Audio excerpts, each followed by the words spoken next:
નમસ્કાર વિદ્યાર્થી મિત્રો, આપની ચેનલ વીણા એજ્યુકેશન ચેનલની અંદર આપ સર્વેનું હાર્દિક સ્વાગત કરું છું. આપને આજે એક ટેલિગ્રામના માધ્યમ થ્રુ, ઇન્સ્ટાગ્રામના માધ્યમ થ્રુ, ફેસબુકના માધ્યમ થ્રુ આપને મેં પહેલાં આ જાહેરાત કરી દીધી હતી કે આજનું આ જે લેક્ચર છે આપણે તમારી સમક્ષ લાઈ આવવાનો પ્રયત્ન કર્યો છે. જે અંતર્ગત વિદ્યાર્થી મિત્રો જો વાત કરવામાં આવે ને તો પહેલાં તો આપ સર્વેનું હાર્દિક સ્વાગત કરું છું. જો પ્રથમ વખત મુલાકાત કરતા હો તો ચેનલને અવશ્યપણે સબસ્ક્રાઈબ કરજો, બરાબર? કારણ કે આપને ઉપયોગી લક્ષી ઘણી બધી માહિતીઓ અમે આપી રહ્યા છીએ. આઈએમપી સિરીઝ પણ શરૂ થઈ ચૂકી છે. એ ન જોઈ હોય તો એ પણ એક વખત મુલાકાત કરજો, બરાબર છે? અંતમાં આપને એક પ્રસ્તાવ પણ મૂકીશ. જો આપનો સપોર્ટ હોય તો એના તરફ આપણે વિચાર કરશું. તો પહેલાં આપણે પેપર સોલ્યુશન તરફ જઈએ, ત્યાર પછી એની વાત કરીએ. ચાલો તો વિદ્યાર્થી મિત્રો, આપણે જે સેક્શન તરફ જવાની વાત કરી હતી એ સેક્શન તરફ આપણે આગળ વધીએ તો જેની અંદર આપણે સેક્શન સીની વાત કરવી છે, એટલે કે વિભાગ સીની જ્યારે વાત કરવી છે તો એની અંદર જુઓ, પ્રથમ પ્રશ્ન એવો પૂછવો છે કે ભારતમાં બોલાતી કોઈ પણ 5 ભાષાઓના નામ લખવાના છે. હવે ભારતમાં બોલાતી કોઈ પણ ભાષા લખવાની છે તો આપણને ખબર છે ટોટલ આપણે 22 છે. 22માંથી કોઈ પણ 5 આપણે લખવાની છે. તો અહીંયા એક તમને એક નાની એવી શોર્ટ ટેકનિક આપું છું, જેથી કરી અમુક લગભગ તો દરેક વિદ્યાર્થીનો આ પ્રશ્ન ક્યારેક ખોટો પડતો જ નથી, બરાબર છે? પણ આમાં કેટલાક વિદ્યાર્થીઓ અંગ્રેજી લખીને આવે છે, તો એ વસ્તુ થોડીક ધ્યાન રાખવા જેવી બાબત છે. તો જુઓ, આપણે ક્યાં રહીએ છીએ? ગુજરાતમાં. તો આપણી ભાષા કઈ છે? ગુજરાતી. જો યાદ રાખવાની ટેકનિક ટ્રીક આપું છું, બરાબર? આપણી ગુજરાતી આપણી ભાષા છે, બરાબર? ગુજરાતી માતૃભાષા છે. પછી આપણા ભારતની માતૃભાષા કઈ છે? તો કે હિન્દી. ચાલો, હિન્દી આવી ગઈ, ગુજરાતી આવી ગઈ. કે આપણી સંસ્કૃતિમાં જે ઋષિમુનિઓ થઈ ગયા ત્યારની આપણી ભાષા કઈ હતી? કે સંસ્કૃત હતી, બરાબર છે? પછી અહીંયા પંજાબી લીધી છે અને અહીંયા ઉર્દુ લીધી છે. આમ ટોટલી 5 ભાષાઓનો અહીંયા સમૂહ લીધો છે, બરાબર? ચાલો આગળ વધીએ બીજા પ્રશ્ન તરફ. તો 32મો પ્રશ્ન કંઈક એમ કહેવા માગે છે કે રાષ્ટ્રીય એકતાની વ્યાખ્યા આપો. તો મેં તમને અગાઉ જણાવ્યું મુજબ કે ક્યારેક MCQમાં એવો પણ પ્રશ્ન પૂછી લે કે રાષ્ટ્રીય એકતાની વ્યાખ્યા નીચે આપેલ કઈ વ્યક્તિએ આપેલી છે. તો પહેલો પ્રશ્ન એ યાદ રાખવાનો છે કે રાષ્ટ્રીય એકતાની વ્યાખ્યા કોણે આપી છે? કે જવાહરલાલ નહેરુએ આપી છે. હવે આખી વ્યાખ્યામાં 2 જ શબ્દ ઉપર તમારે ભાર દેવાનું છે, બરાબર છે?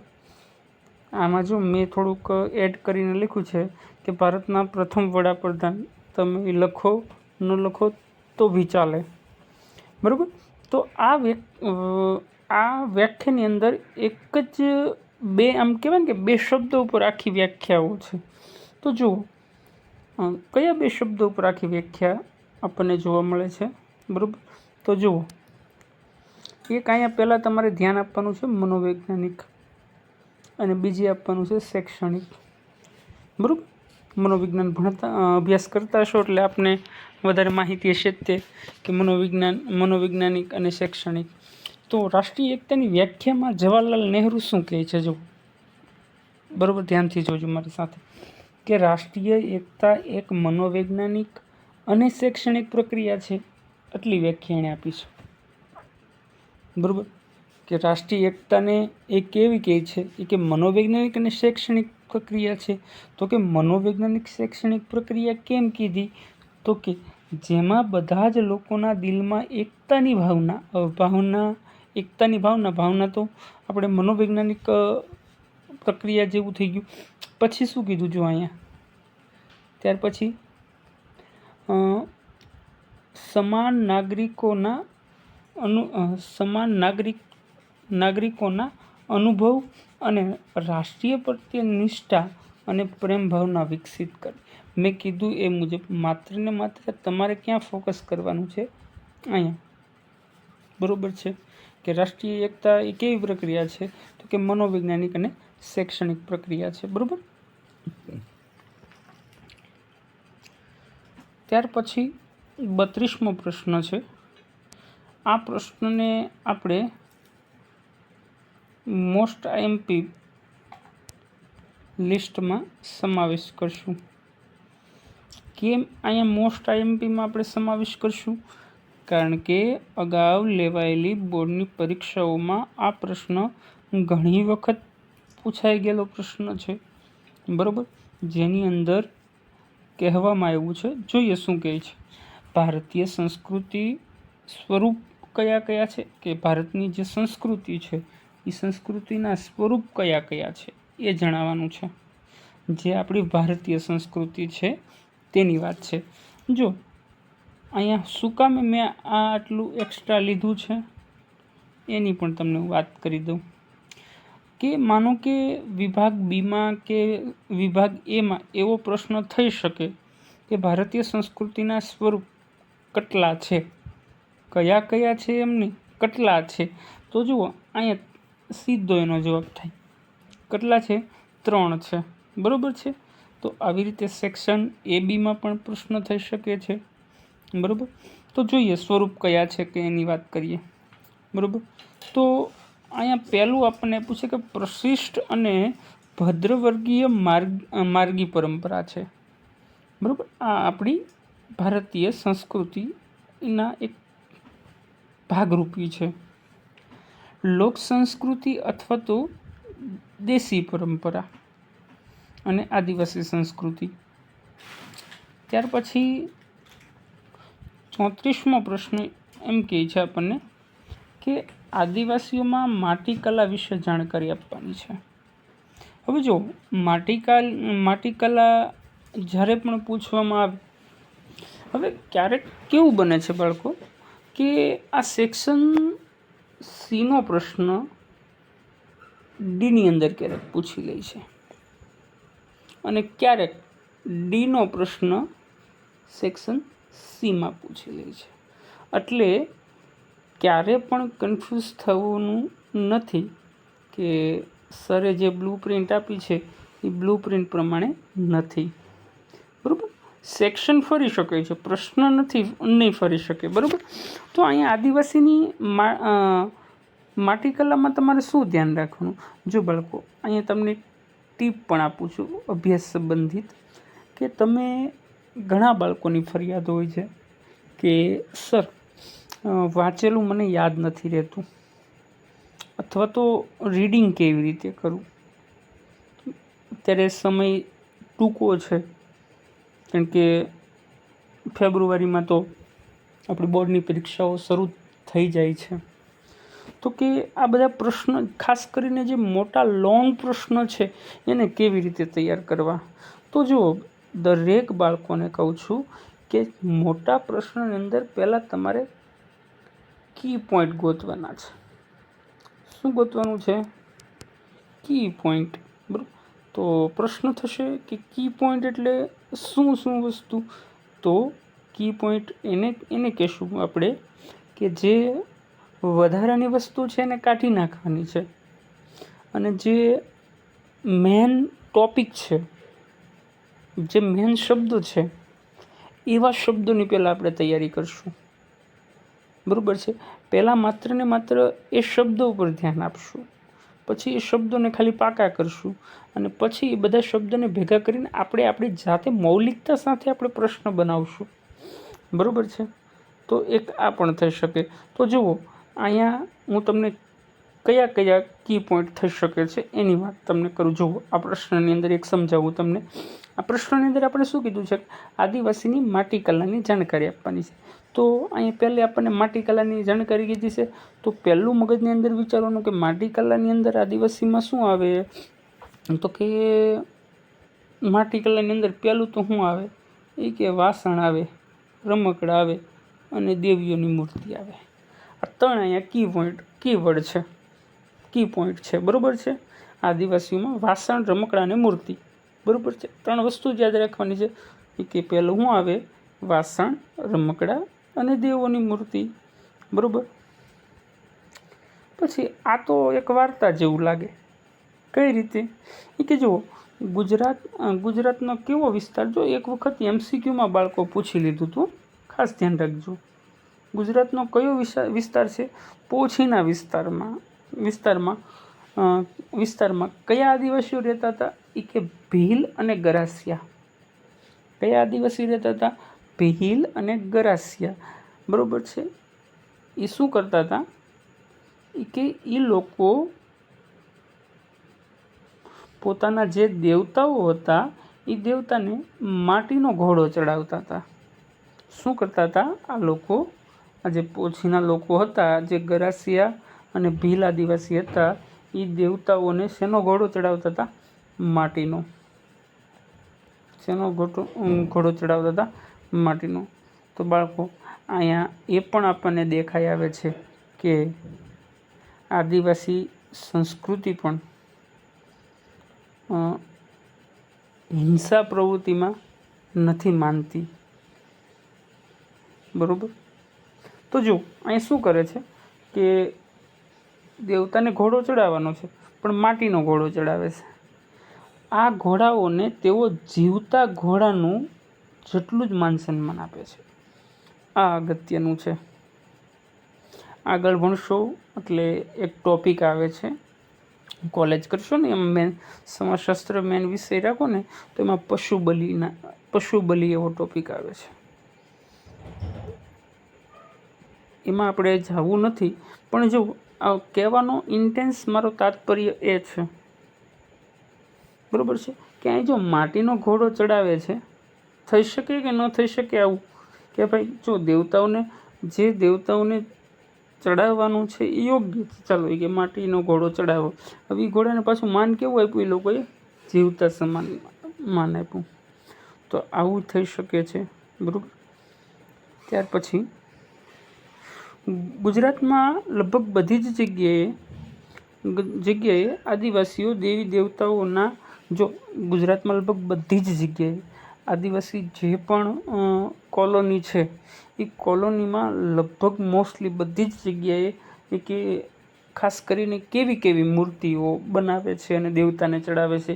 એ કે એક ઘોડાની છે, હાથીની છે, વાઘની છે, ગાય છે, બળદ છે, પુરુષ છે, મહિલા છે. આ એક વખત સેક્શન બીમાં પૂછાઈ ગયેલો પ્રશ્ન હતો. બરાબર છે. જે આમાં હું તમને કહું ને, તો આમાં કેવા કે રાજા, રાણી,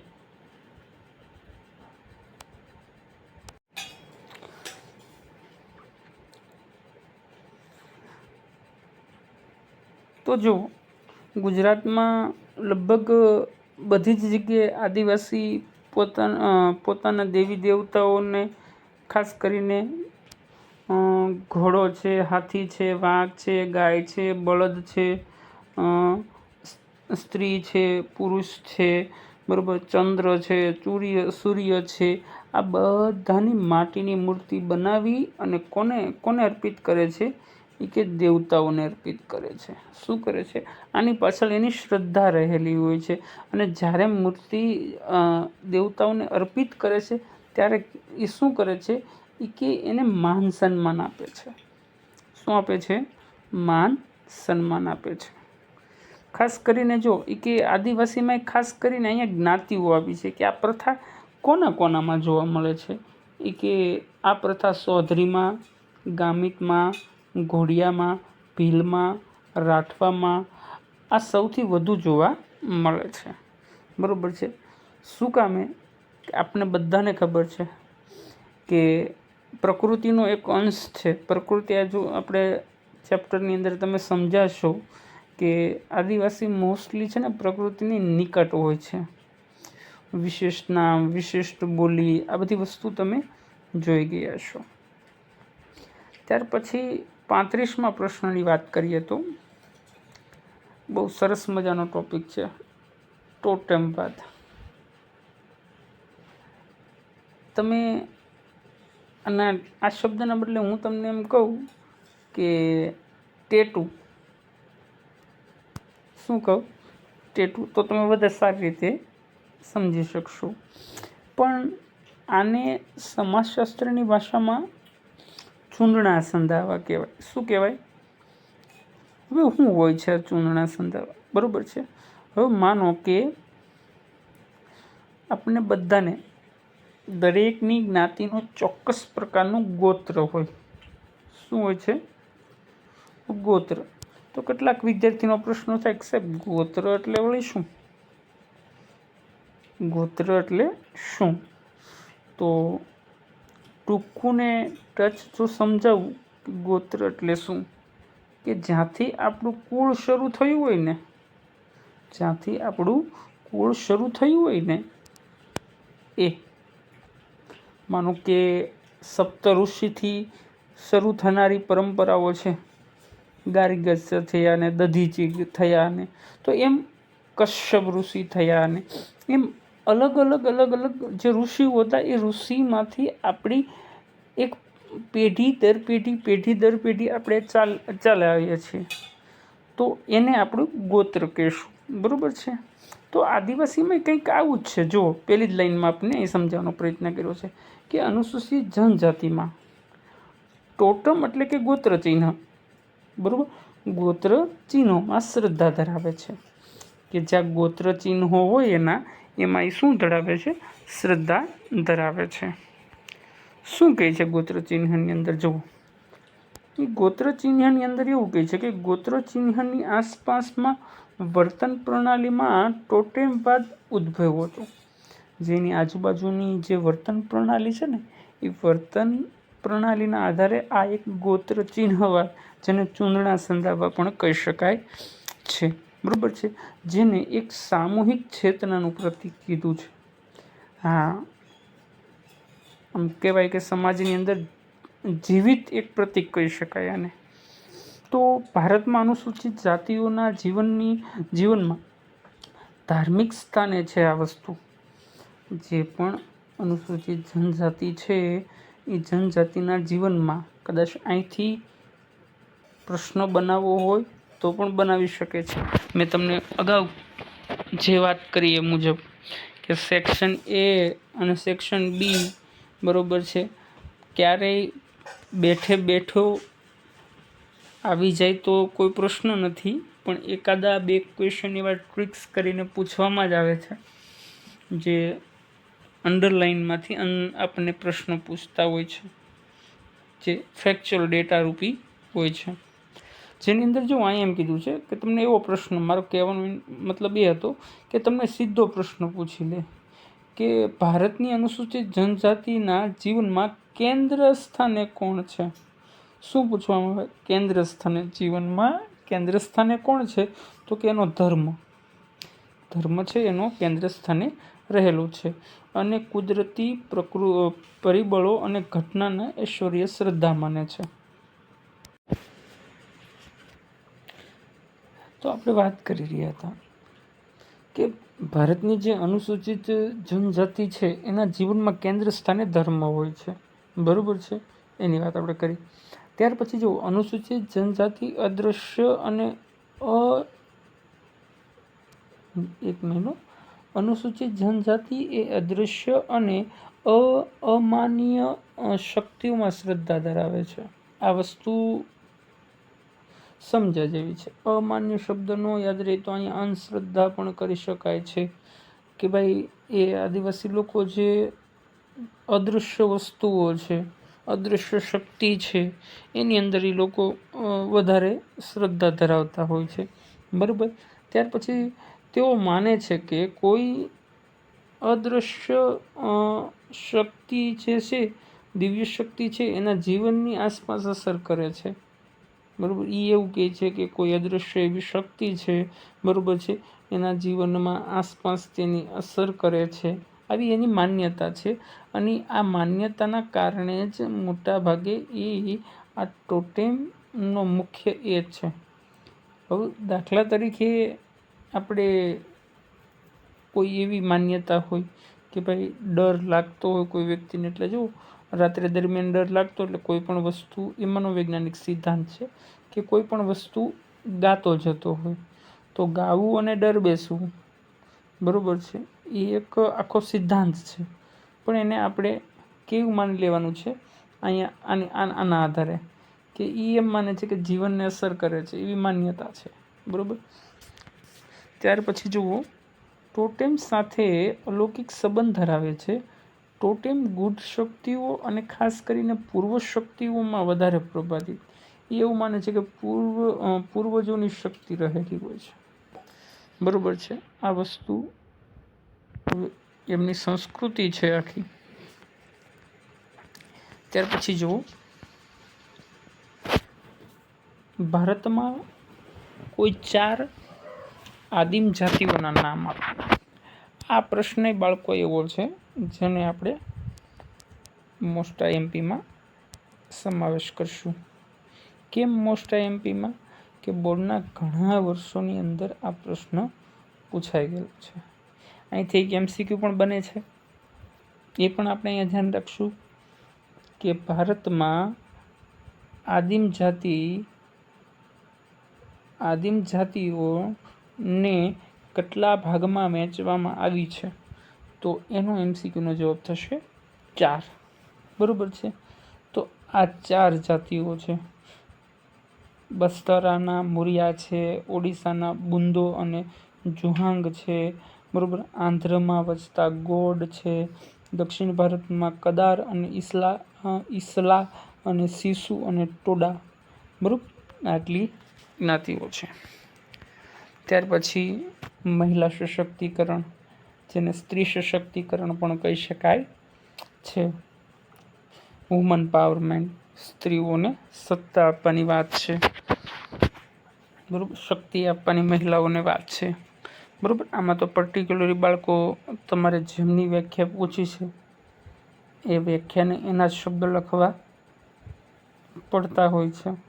આમાં આપણી રીતે અર્થઘટન કરીને મૌલિક લખાણ આપણે કરી શકતા નથી. તો અહીંયા રેણુકા પામિયા કરીને સમાજશાસ્ત્રી છે, એ વ્યાખ્યા આપતા કહે છે કે મહિલા સશક્તિકરણ કોને કહેશું? એ કે સામાજિક ન્યાય, સમાનતા અને મહિલાને સ્વતંત્ર ઓળખ અને મનુષ્યરૂપી પહેલાં એનો સ્વીકાર કરીએ, બરાબર. પહેલાંના સમયની અંદર ઘણી બધી ગેરમાન્યતાઓના કારણે આ છેલ્લી લાઈન લખી છે, બરાબર છે. પછી સુશીલા પારેખ દ્વારા આ લખેલું છે કે મહિલાઓની શક્તિ સંપન્ન થવું, શક્તિ અને સંસાધન બંને જીવનમાં ગુણાત્મક સાથે જોડાયેલ, આ મતલબમાં બધાએ આપેલી પર્ટિક્યુલરી વ્યાખ્યાઓ છે એ છે. પ્રભાવી જ્ઞાતિઓનો માપદંડ કયો છે? જો પહેલાં તો આમાં MCQ બને. પહેલાં મેં કીધું કે પ્રભાવી જ્ઞાતિનો માપદંડ કોણે આપ્યો, તો અહીંયા સીધો અને સિમ્પલ MN શ્રીનિવાસે આપ્યો છે, બરાબર છે. એટલા માટે આ વધારેની લાઈનો હું લઉં છું, બરાબર છે, જેથી કરી તમારા અમુક પ્રકારના જે MCQ છે એ MCQ પણ સોલ્વ આઉટ થઈ જાય. અહીંયા પ્રશ્ન એ થાય કે પ્રભાવી જ્ઞાતિઓ એટલે કઈ? અહીંયા કોઈ વર્ણ આધારિત જે જ્ઞાતિ વ્યવસ્થા છે એની વાત નથી કરવાની. વર્ણ આધારિત હતી ને, 4 હતી, આપણને ખ્યાલ છે, એની અહીંયા વાત કરવામાં નથી આવતી, બરાબર છે. તો અહીંયા પ્રભાવી જ્ઞાતિ કોને કહેવાય, કોને કહેશું? અહીંયા ગામડાને અનુલક્ષી આપણે વાત કરવાની છે. તો પહેલાં અમુક તમને કહું છું, જેની પાસે જમીન વધારે છે, બરાબર, જે સારામાં સારું શિક્ષણ મેળવેલું છે, બરાબર છે, ગામમાં જે વસ્તી હોય એ વસ્તીની ટકાવારીની દૃષ્ટિએ સૌથી વધુ વસ્તી એમની જોવા મળતી હોય, બરાબર છે, ગામમાં કોઈ મુખ્ય વ્યક્તિ હોય, તો આ બધા જ વ્યક્તિઓને પ્રભાવી જ્ઞાતિઓ કહેશું આપણે. મતલબમાં એને એક દરજ્જો આપવામાં આવવાની. જો શું કીધું છે જોઈએ. સ્થાનિક વિસ્તારમાં નોંધપાત્ર જમીન માલિકો એ જ્ઞાતિ પાસે હોવી આવશ્યક છે. સ્થાનિક સ્વરાજમાં જે પ્રભાવશાળી જ્ઞાતિઓ છે એની પાસે જમીન હોવી એ કે આવશ્યક છે. પહેલાં તો સંખ્યાની દ્રષ્ટિએ વિસ્તારમાં નોંધપાત્ર વસ્તી હોવી જોઈએ. મેં તમને વાત કરીએ, શિક્ષણનું પ્રમાણ છે, વહીવટમાં નોકરી છે, આવક છે, આ બધી બાબતોમાં એ ખાસ ધ્યાન રાખવાનું છે. ત્યાર પછી ડેવિઝે એક ખાસ કરીને સંસાર એક મોડલ આપેલું છે. આ મોડલને આપણે SMCR પ્રત્યેન મોડલ કહીએ છીએ, બરાબર છે. તો અંગ્રેજી અને ગુજરાતી બંને યાદ રાખવું પડશે, બરાબર છે. તો S યાની શું થશે એ કે સોર્સ. શું થશે? સોર્સ. સોર્સ મીન્સ કે પ્રેષક. શું થશે? પ્રેષક.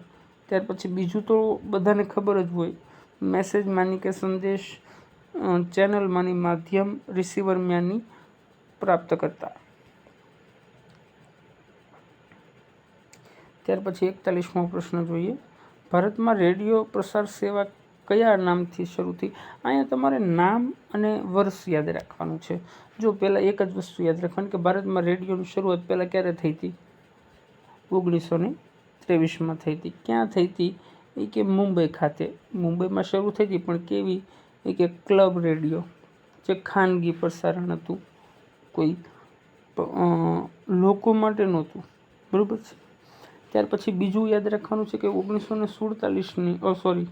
1927ની અંદર મુંબઈ અને કલકત્તામાં સરકારી મીટરથી રેડિયો પ્રસારિત થતો હતો, બરાબર. ત્યાર પછી 1930ની વાત કરવામાં આવે, મતલબ અહીંયા અમુક વર્ષો યાદ રાખવાના છે, બરાબર. જેની અંદર રેડિયો સ્ટેશનનું સંચાલન અને નિયંત્રણ કોણ કરતું હતું? કે સરકાર કરતી હતી. કોણ કરતી હતી? 1930માં સરકારે રેડિયો પોતાના અંતર્ગત લઈ લીધો. શું કરતી હતી સરકાર? કે સંચાલન અને નિયંત્રણ બંને શું કરતી હતી? સરકાર. તેથી એને નામ આપ્યું હતું ભારતીય પ્રસાર સેવા. શું નામ આપ્યું હતું? 1930માં, બરાબર છે. 1930માં શું નામ આપ્યું હતું? ભારતીય પ્રસાર સેવા. 1936માં આ નામ બદલી નાખવામાં આવ્યું, જેને ઓલ ઇન્ડિયા રેડિયો કરવામાં આવ્યું. અને 1957થી આને આપણે ભારતમાં આકાશવાણી કહીએ છીએ. શું કહીએ છીએ? આકાશવાણી. સામાજિક આંદોલનની અસરો જણાવવાની છે. સામાજિક આંદોલન આપણને ખબર છે, સુધારાવાદી આંદોલન છે, પ્રતિરોધાત્મક આંદોલન છે, વિરોધાત્મક આંદોલન છે, બરાબર છે. આ બધી જ વસ્તુઓ આપણે ડીપમાં સમજ્યા છીએ. તો અહીંયા સામાજિક આંદોલન ખાલી આપણે જણાવવાનું છે કે સામાજિક આંદોલન કરીએ તો એની અસર કેવી ઉપજે, બરાબર. જ્યારે પણ સામાજિક આંદોલન થાય તો શું હોય છે? એક જ વસ્તુ યાદ રાખવાની છે કે તો સામાજિક આંદોલનની અસરની જ વાત કરી રહ્યા છીએ. તો ખાસ કરીને કોઈ પણ પ્રકારનું આંદોલન થાય ને તો એમાં ચોક્કસ પ્રકારનો હેતુ રહેલો હોય છે. હેતુ માટે આંદોલન કરવામાં આવે છે. પછી સમૂહનો હોય કે લોકો દ્વારા, મતલબમાં હેતુ નક્કી કરવામાં આવેલો હોય છે. સામાજિક આંદોલનમાં ચોક્કસ પરિવર્તન લાવવા માટે કરવામાં આવે. પરિવર્તન ન આવતું હોય એટલે પરિવર્તન લાવવા માટે આ આંદોલન કરવામાં આવે છે, બરોબર. હવે સામાજિક આંદોલનની સમાજ ઉપર કેટલીક અસરો ઉપજાવે છે એની વાત કરીએ તો સામાજિક આંદોલનથી થાય છે શું? કે પરિવર્તનની પ્રક્રિયા કેવી બને છે? ઝડપી બને છે. જે પરિવર્તન ન આવતું હોય પરિવર્તન શું કહે છે? ઝડપી આવે છે. આ આંદોલનના કારણે લોકો કેવા થાય છે? લોકોની અંદર સભાનતા આવે છે, બરોબર છે. અને આ સૌથી મોટો પોઈન્ટ હાલના સમયની અંદર કે સામાજિક આંદોલનના કારણે નવી નેતાગીરી ઊભી થાય છે. શું થાય છે? અને લોકોના વિચારનો વિકાસ થાય છે, બરોબર છે. સામાજિક આંદોલનના કારણે લોકોને અન્ય વિકલ્પોની ચર્ચા વિચારણા થાય છે, સામાજિક બદલાવ આવે છે, બરાબર છે. ત્યાર પછી પંચાયતી રાજની વાત કરવામાં આવે તો પંચાયતી રાજની વ્યાખ્યાની જો વાત કરવામાં આવે તો અહીંયા વ્યાખ્યા તમને વિદ્યાસાગર શર્માએ આપેલી છે, બરાબર છે. ખાસ કરીને સત્તાનું વિકેન્દ્રીકરણ કરવું, બરાબર છે, લોકશાહી રીતે. બાળ અપરાધ આપ્યું છે. બાળ અપરાધની અંદર ખાસ યાદ રાખવાનું છે કે 7 થી લઈને 18 વર્ષ વચ્ચેની ધરાવતી કોઈ પણ વ્યક્તિ ગેરકાનૂની વર્તન કરે એને આપણે બાળ અપરાધ કહેશું, બરાબર છે. પછી જુદા જુદા સમાજશાસ્ત્રીઓ જુદી જુદી વ્યાખ્યાઓ આપેલી છે એ અહીંયા સમાવેશ કર્યો છે, બરાબર છે. ત્યાર પછી અહીંયા AIDS પૂરું નામ તમને આપવાનું કહ્યું છે, બરાબર છે. પહેલું આપ્યું છે ઇક્વાયર્ડ એટલે કે મળેલું, બરાબર છે. ઇમ્યુનિટી એટલે રોગ પ્રતિકારક શક્તિ, ડિફેન્સી એટલે કે ઉણપ, અને સિનોમન્સ એટલે કે સિમ્ટમ્સ, બરાબર છે. આ તમારે પૂરું નામ યાદ રાખવું બહુ જરૂરી બનતું હોય છે, બરાબર. આભાર વિદ્યાર્થી મિત્રો, વિડીયોમાં જોડાઈ રહેવા બદલ, બરાબર છે. આપનું કોઈ પણ સૂચન હોય તો અવશ્ય